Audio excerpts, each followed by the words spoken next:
Fellow FPL managers, today we are looking at how I got on in Game Week 2 and the Game Week 3 team selection. So without further ado, let's rock and roll.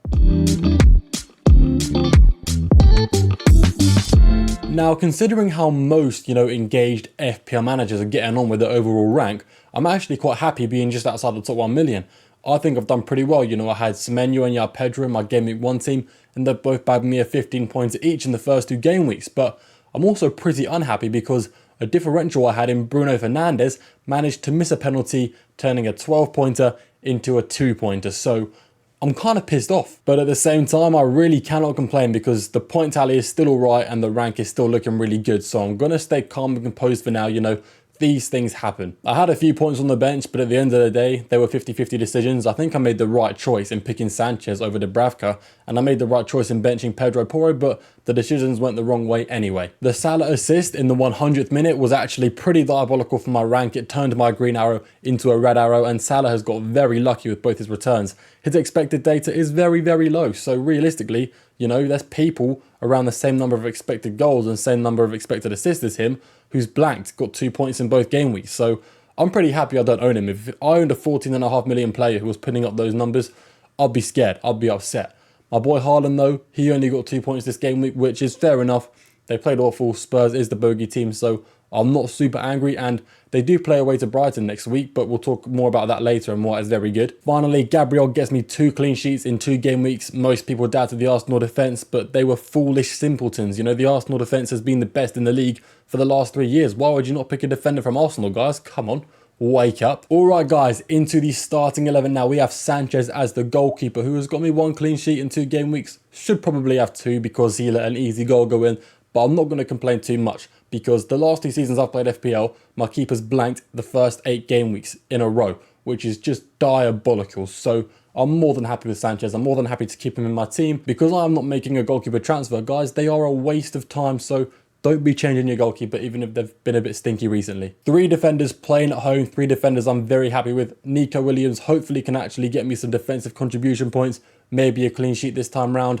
As for Pedro Porro, I'm hoping for a goal involvement because he averages a goal involvement 1 in every 3.5 starts across the last 3 seasons, which is really impressive, and he might be due one very soon. And we have Konza playing home to Crystal Palace, who aren't on the best form. First off with Nico Williams, he's playing home to West Ham. That is probably the best fixture in the game right now. I don't want to jinx myself. It would be the most FPL thing for your solid defender playing for a solid defense to play against an awful attack and then somehow concede. But looking at recent form and the data, a Nico Williams clean sheet is looking very likely. On to Pedro Porro, guys. Spurs have somehow kept 2 clean sheets in 2 weeks after keeping 6 clean sheets in 38 game weeks last season. So that's already a massive improvement under Thomas Frank. Playing home to Bournemouth, I'm not massively hopeful of a clean sheet, but like I said earlier about Porro, he gets a lot of goal involvements, 1 in every 3.5 starts. So I'm hoping this could be the week where he gets one, whether it's an assist or a goal.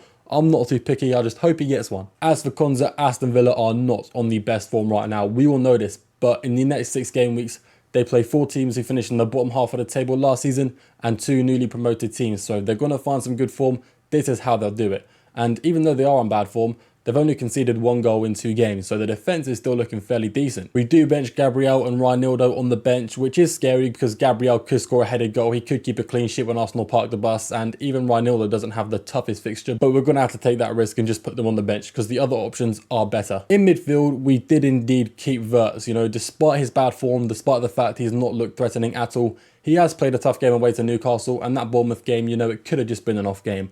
Playing against Arsenal, I'm not really too hopeful for anything. I'm more holding Wirtz for the 2 game weeks after when they play Burnley and Everton. Those are the fixtures I'm looking forward to. I would honestly prefer Ekatike in my team than Wirtz, but you can't have 4 forward spots in the game, so we're stuck with Wirtz.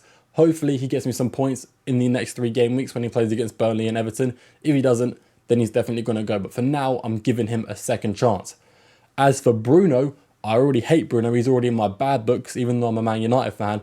I'm not very happy with him at the moment. The issue is I cannot bring myself to sell a player who's playing home to Burnley next game week. Maybe when he plays away to Man City, I could consider selling him, but there's not even any good replacements at his price point. So for now, Bruno's staying. He's still on every set piece. He's still on penalties. Hopefully the next one he can put away. His record is like 63-7, so he's got a 90% success rate. It just turns out when I own him, he wants to miss the penalty. He was going to be my captain, but I think Haaland is ultimately the better choice, and I will explain why when I get to Haaland. Semenyo is looking like an absolute gem of a pick so far for my Game Week 1 team, doing great in Game Week 1 and doing all right in Game Week 2. His underlying data is insanely good as well. He's hogging all the expected goals for Bournemouth. He's had 2 big chances per game so far, which is incredibly good for someone that cheap. His expected goals is, only behind Erling Haaland. His issue is that sometimes he underperforms his expected goals. Like in Game Week 1, he overperformed them. He shouldn't have scored 2 goals. He probably should have only scored 1, but that second goal he scored was ridiculous.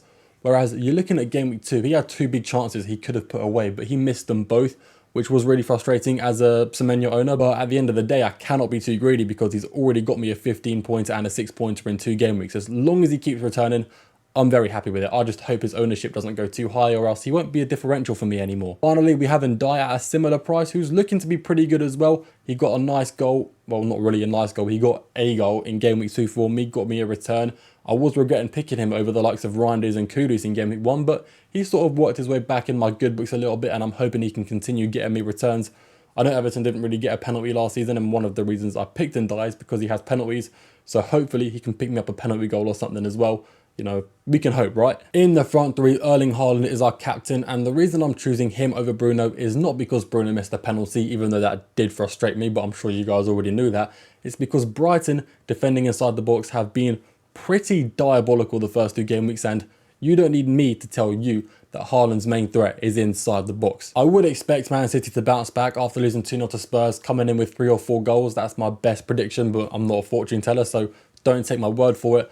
But I believe Haaland could be looking at a brace here, and that's why I'm giving him the captain's armband, because I think it's a likely scenario. And sure enough, Bruno could get even more than that, but he'd need a penalty or a long shot, which he can do. Last season he got 2 17-pointers, both against Leicester. He's good against newly promoted teams. He could do well against Burnley, but there's no point risking it for a captaincy option that I think is slightly worse than the basic captaincy option. It's just not a risk worth taking. So I'm sticking with Haaland, and I think it's the right move. But, good luck to everybody captaining a Man United player. I salute to you. You're taking a risk that could pay off. Yeah, Pedro's proven that his minutes are reliable, and even when he's not a striker, he can still start in that attack. Very happy with him in my team, especially the 15-pointer last week. I don't expect that week in, week out. He's not very expensive. A return every game or every other game is more than enough for me. I'm hoping he can keep up this good form and keep starting in that Chelsea team. The fixture run is still looking good. Playing home to Fulham is a good game. I reckon Chelsea will score a couple goals there, whether Palmer's playing or whether he isn't playing. Last but certainly not least, we have Ollie Watkins to finish the front 3. Now, a lot of people were giving up on Ollie Watkins. Guys, I've said this in the last couple of videos, but I think Watkins is still a better choice than Gyökeres. He's got a good fixture run, like I said with Konza, 4 teams that finished in the bottom half of the table, along with 2 newly promoted teams in the next 6 games.